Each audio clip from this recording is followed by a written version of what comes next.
ご視聴いただきありがとうございます。本面受験用の本面が不安な人のために作りましたのリニューアル3本目、41問から60問までです。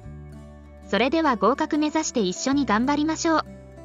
問題41。車を追い越すときは、その右側を通行しなければならないが、路面電車を追い越すときは、その左側を通行しなければならない。車を追い越すときは、その右側を通行しなければならないが、路面電車を追い越すときは、その左側を通行しなければならない。答えは、丸です。車は他の車を追い越すときは、その前の車の右側を通行しなければなりません。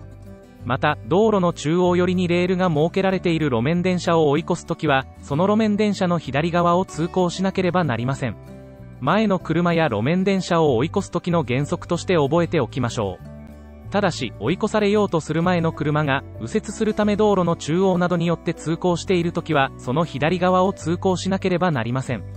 また、路面電車のレールが道路の左端によって設けられている時は、その右側を通行することができます。問題42。大型自動二輪車や普通自動二輪車に荷物を積むときは、荷台から左右に 15cm まではみ出して積むことができる。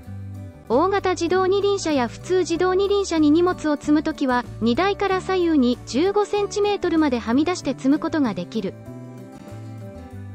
答えは、丸です。大型自動二輪車や普通自動二輪車と原動機付き自転車に荷物を積むときは、荷台の幅から左右に 15cm まではみ出して積むことができます。また、荷物の長さは荷台から後方に 30cm まで、荷物の高さは地上から2メートルを超えない高さまで積むことができます。そして積むことができる荷物の大きさは、これらの積むことができる範囲内の大きさのものまで積むことができます。なお、荷物は荷台かシートに積むことができるので、自動二輪車の場合、2人用のシートであればその上に積むこともできます。問題43。標識などによって路線バス等優先通行帯に指定されている道路は、路線バスと通学通園バス以外の自動車は通行してはいけない。標識などによって路線バス等優先通行帯に指定されている道路は、路線バスと通学通園バス以外の自動車は通行してはいけない。答えは、×です。標識などによって路線バス等優先通行帯に指定されている道路でも、路線バスなど以外の自動車もその通行帯を通行できます。しかし、右左折をするときや工事などでやむを得ないとき以外は、路線バスなどが正常に通行できるように、路線バスなどが近づいてきたときはその通行帯から出なければなりません。また、交通が混雑していて、路線バスなどが近づいてきても路線バス等優先通行帯から出られなくなる恐れがあるときは、初めからその通行帯を通行してはいけません。ただし、小型特殊自動車、原動機付き自転車、軽車両は、路線バスなどが近づいてきたり、交通が混雑している時でもそのまま通行できます。これらの車は、車両通行帯のある道路では最も左側の通行帯を通行しなければならないことが定められているからです。なお、路線バスなどとは、路線バスと通学通園バスなどを言います。問題44。普通免許を受けて1年を経過していない人でも、普通貨物自動車を運転するときであれば初心者マークをつけなくてもよい。普通免許を受けて1年を経過していない人でも、普通貨物自動車を運転するときであれば初心者マークをつけなくてもよい。答えは、×です。普通免許を受けて1年を経過していない初心運転者は、乗用車、貨物車に関係なく、普通自動車を運転するときは初心者マークをつけなければなりません。また、準中型免許を受けて1年を経過していない初心運転者も、準中型自動車または普通自動車を運転するときもつけなければなりません。ただし、事故や違反を起こして免許の停止となった期間はこの1年に含まれませんのでご注意ください。なお、初心者マークは自分の車はもちろん、友人の車や会社の車、レンタカーを運転する場合もつけなければなりません。そして、このマークはその車の前と後ろの定められた位置につけます。問題45。横断歩道や自転車横断帯と、その端から前後に5メートル以内の場所では、駐車も停車もしてはいけない。横断歩道や自転車横断帯と、その端から前後に5メートル以内の場所では、駐車も停車もしてはいけない。答えは、丸です。横断歩道や自転車横断帯とその端から前後5メートル以内の場所は駐車も停車もしてはいけない場所です。この場所で駐停車すると交通の混乱を引き起こしたり、駐停車車両の死角が横断歩行者などとの事故の原因にもなります。禁止場所の範囲は前後5メートルであることを間違えないようにしましょう。なお、交通整理の行われていない横断歩道などの手前に止まっている車があるときは、歩行者などを横断させようとして止まっていることが考えられるので、そのそばを通って前方に出る前に一時停止しなければならないことも合わせて覚えておきましょう。問題46。酒を飲んで運転してはいけないが、これから車を運転しようとする人に少しであれば酒を勧めても構わない。酒を飲んで運転してはいけないが、これから車を運転しようとする人に少しであれば酒を勧めても構わない。答えは×です。これから車を運転しようとする人には少しであっても酒を勧めたりしてはいけません。この法令は酒を飲んで運転してはいけないことはもちろん、酒を飲んで運転しようとする人を見て見ぬふりをしたり手助けすることも禁止されています。また、運転免許を受けている人に限らず全ての人が対象となり、運転禁止の対象は自動車はもちろん軽車両も含んでいます。具体的には、たとえ少しでも酒を飲んで車を運転すること、これから車を運転しようとする人に酒を出したり勧めたりすること、少しでも酒を飲みこれから運転しようとする人に車を貸すこと、運転者が酒を飲んでいることを知りながらその車に乗せてもらうことを頼んで同乗することが禁止されています。問題47。高速道路のトンネルや切り通しの出口は強い横風のためにハンドルを取られることがあるので注意して通行しなければならない。高速道路のトンネルや切り通しの出口は強い横風のためにハンドルを取られることがあるので注意して通行しなければならない。答えは○です。トンネルや切り通しの出口付近は横風を受けてハンドルを取られることがあります。そのような場所では車が流されないようにハンドルをしっかり握り、速度を控えて運転しましょう。切り通しとは山などを切り開いて通した道路を言います。問題48。停止線のない交差点で交通整理中の警察官が赤色を示す手信号をしていたので、その交差点の直前で停止した。停止線のない交差点で交通整理中の警察官が赤色を示す手信号をしていたので、その交差点の直前で停止した。答えは○です。警察官などが交差点で交通整理をしている時の停止位置は、交差点に停止線がない時はその交差点の直前に止まります。信号機により交通整理の行われている交差点の場合も同じです。この場合、停止線があるときは停止線の直前に、停止線がなく交差点のすぐ近くに横断歩道などがあるときはその直前に止まります。また、交差点以外で横断歩道などや踏切があるところではその直前に止まります。交差点以外で横断歩道なども踏切もないところでは、信号機があるときは信号機の直前に止まり、警察官などが手信号などをしているときはその警察官などの1メートル手前に止まります。問題49。駐車が禁止されていない道路であったので、同じ場所に引き続き12時間以上駐車した。駐車が禁止されていない道路であったので、同じ場所に引き続き12時間以上駐車した。答えは×です。駐車が禁止されていない道路であっても、同じ場所に引き続き12時間以上、夜間は8時間以上駐車することは禁止されています。また、駐車時間にかかわらず、道路を車庫代わりに使用することも禁止されています。なお、夜間とは、日没から日の出までの時間を言います。問題50。二輪車でカーブを走行するときは、カーブに入ってからブレーキをかけて速度を調整するのが良い。二輪車でカーブを走行するときは、カーブに入ってからブレーキをかけて速度を調整するのが良い。答えは×です。カーブに入ってからブレーキをかけようとしても減速が間に合わず、カーブを曲がりきれないで道路から飛び出してしまったり、カーブ走行中の強いブレーキはタイヤのスリップを起こしやすく転倒してしまうことがあります。二輪車でブレーキをかけるときは、安定した制動のために車体を垂直に保ち、ハンドルを切らない状態でかけます。そのため、カーブの手前の直線部分でブレーキをかけ、十分速度を落としてからカーブに入るようにします。問題51。貨物自動車の荷台に人を乗せて運転することはできないが、荷物の積み下ろしのために必要な最小限度の人を荷台に乗せることはできる。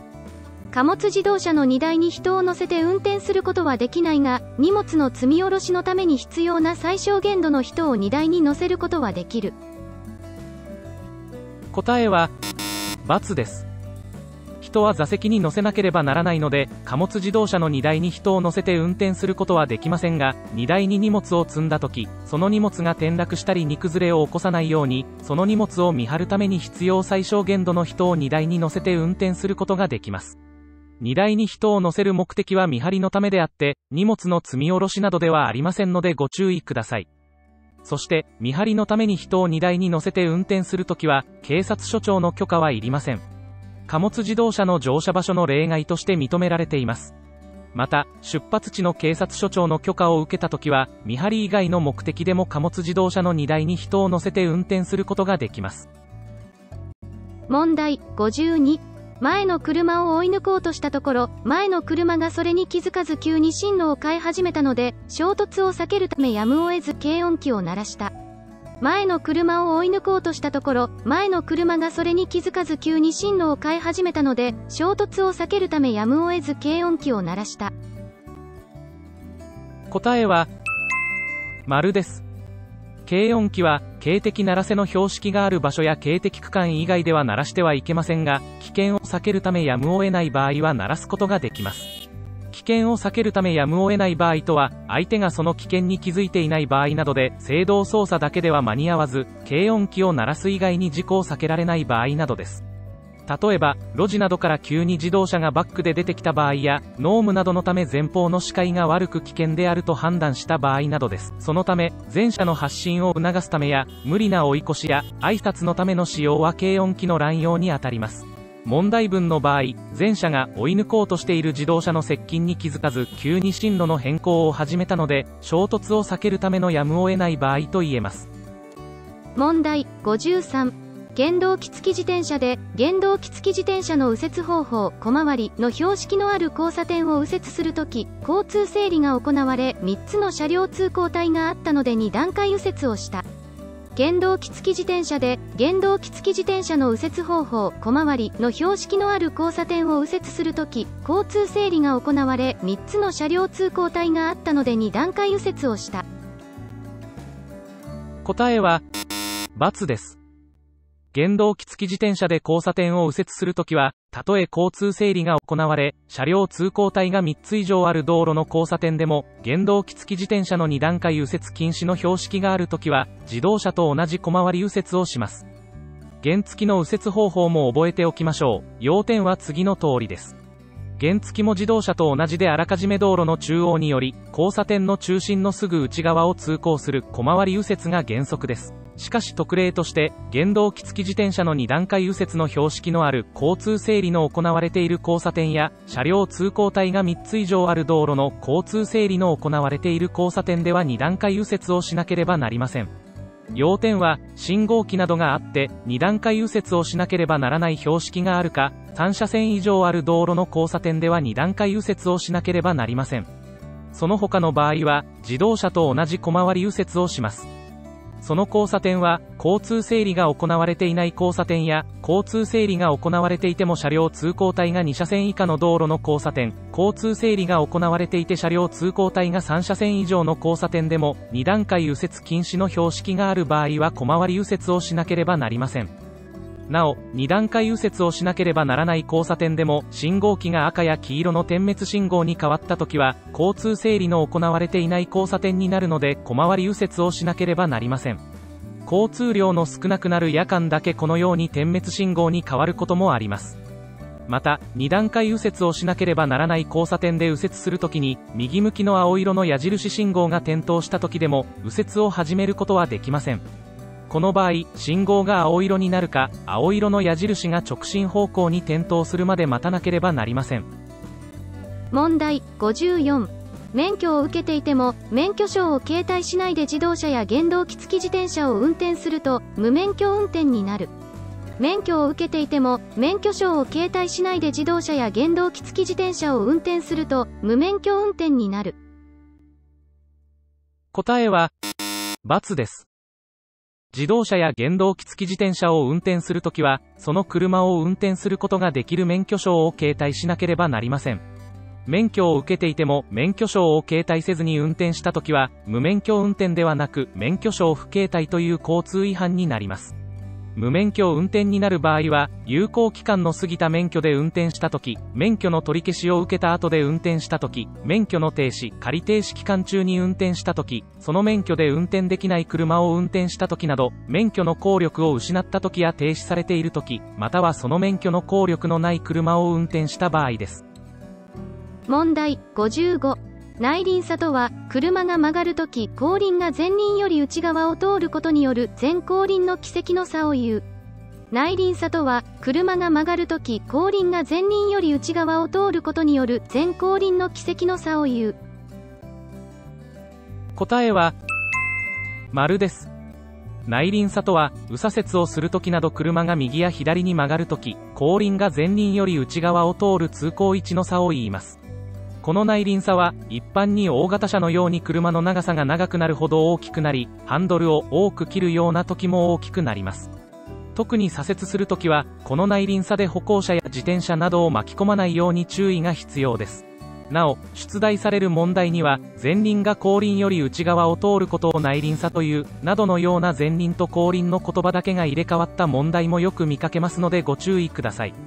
問題56。二輪車でカーブを走行するときは、クラッチを切って打力で一定の速度を保ち、カーブの後半で前方の安全を確認しながら徐々に加速すると良い。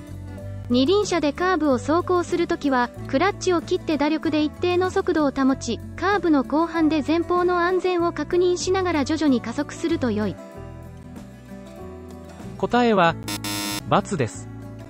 二輪車でカーブを走行しようとするときは、カーブの手前の直線部分であらかじめ十分速度を落とし、カーブの途中ではクラッチを切らないで、常に車輪にエンジンの力をかけながら、一定の速度と車体の傾きを保ちながら走行します。クラッチを切るとエンジンの力が車輪に伝わらない構造のため、クラッチを切って打力で曲がろうとすると、車体の傾きと速度のバランスを失いやすく危険です。問題57。故障車をロープなどで牽引しているときや小型特殊自動車は高速自動車国道を通行することができない。故障車をロープなどで牽引しているときや小型特殊自動車は高速自動車国道を通行することができない。答えは、○です。高速自動車国道の本線車道は、法定速度に最低速度の制限があるので、時速 50km 以上の速度で通行することができない自動車は通行できません。そのため、ロープなどで故障車を牽引している場合や小型特殊自動車は、最低速度の制限のため通行することができません。ただし、自動車専用道路は、最低速度の制限がないので、故障車をロープなどで牽引している場合や小型特殊自動車であっても通行することができます。表でまとめると、高速自動車国道は、最低速度の制限があるので小型特殊自動車と故障車を牽引している自動車は通行できませんが、自動車専用道路は、最低速度の制限がないので小型特殊自動車と故障車を牽引している自動車も通行することができます。また、ミニカート、総排気量 125cc 以下の普通自動二輪車と原動機付き自転車は、高速自動車国道も自動車専用道路も通行することはできません。問題58。自動車の管理が不十分で、車のキーを勝手に持ち出されて事故が起きたときは、車の所有者もその責任を負わなければならないことがある。自動車の管理が不十分で、車のキーを勝手に持ち出されて事故が起きたときは、車の所有者もその責任を負わなければならないことがある。答えは、○です。自分の意思で他人に車を貸した場合や、車の管理が不十分で勝手に持ち出された場合でも、その車で事故が起こされたときは、被害者救済の制度からその車の所有者も責任を負わなければならない場合があります。そのため、車から離れるときは、勝手に持ち出されて他人に運転されることがないように、鍵の管理など盗難防止の必要な措置をしなければなりません。また、不用意に他人に車を貸さないようにしましょう。特に無免許の人や酒を飲んだ人には絶対に車を貸してはいけません。問題59。オートマチック車は、信号待ちなどの停止中にチェンジレバーをニュートラルに入れておけばクリープ現象は起きないので、ブレーキペダルを踏んでおく必要はない。オートマチック車は、信号待ちなどの停止中にチェンジレバーをニュートラルに入れておけばクリープ現象は起きないので、ブレーキペダルを踏んでおく必要はない。答えは、×です。クリープ現象とは、チェンジレバーをパーキングかニュートラル以外にすると、ブレーキを緩めるだけで車が動き出すことです。そのため、ニュートラルにしておけば、エンジンの力は車輪に伝わらないのでクリープ現象は起きないのですが、傾斜のある道路では車が転がり出す恐れがあるので、ブレーキペダルを踏んでいないと危険です。また、停止中は、後続車に衝突されないように、停止していることを知らせる制動灯をつけたり、衝突されても被害を抑えるために、チェンジレバーをニュートラルにしていても、ブレーキペダルをしっかり踏んでおきます。このようなことから、交差点などでの停止中は、必ずブレーキペダルをしっかり踏んでおき、念のためハンドブレーキもかけておきましょう。そして停止時間が長くなりそうな時は、チェンジレバーをニュートラルにしておくと良いのですが、この場合でもブレーキペダルをしっかり踏んでおかなければなりません。問題60。車が衝突した時の衝撃力は、硬いものにぶつかった時のように、衝撃の作用が短い時間に行われるほどその力は大きくなる。車が衝突した時の衝撃力は、硬いものにぶつかった時のように、衝撃の作用が短い時間に行われるほどその力は大きくなる。答えは、○です。問題文の衝撃の作用が短い時間に行われるほどその力は大きくなるという意味は、卵をスポンジなどのような柔らかいものの上に落としても、スポンジがへこむことにより落下の衝撃を吸収して割れないかもしれませんが、コンクリートブロックのような硬いものの上に落とすと、衝撃を吸収することなく落下した瞬間に割れてしまいます。これはスポンジよりコンクリートブロックの方がわずかな時間の差ですが、卵が落下した衝撃を短い時間で受けたために起こった現象です。このように硬いものに瞬間的にぶつかった時ほど衝撃力が大きくなるという意味です。車が衝突した時の衝撃力も同じで、硬いものに瞬間的にぶつかった時の衝撃力は大きくなります。また、衝撃力は速度と重量に応じても大きくなります。衝突した時の破壊する力である運動エネルギーは速度の2乗に比例して大きくなるので、速度が速くなればなるほど衝撃力は大きくなります。そして重量も重くなれば重くなるほど衝撃力は大きくなります。最後までご視聴いただきありがとうございました。本面が不安な人のために作りましたのリニューアル3本目はこれで終了です。1本目2本目のご視聴がまだの方は概要欄にありますのでご視聴いただければ嬉しいです。続編も作成しますのでご視聴してくださいね。本面をしっかり学習したい人のおすすめは左をクリック。学科試験の勉強などでわからないことなどございましたらコメントでご質問してくださいね。